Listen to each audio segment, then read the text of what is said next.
dad badan oo magacayga garanaya laakiin wajigayga aan aad u aqoonin inuu joogo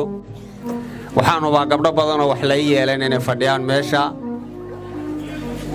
waxaan hubaa hooyooyin badan oo saaxiibada ay u gablameen inay goobta fadhiyaan waxaa kaloo hubaa agoon badan oo ay saaxiibaday ka tageen inay fadhiyaan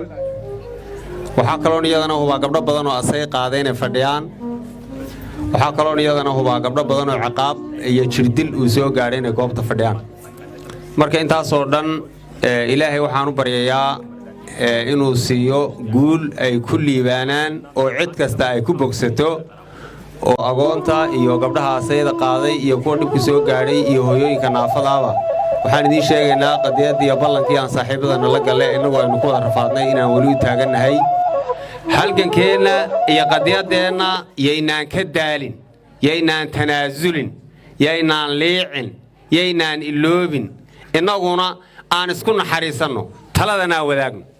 hooyooyinka iyo agoonta iyo gabdhaha iyo naafaha iyo odayaasha iyo naftoodurayaasha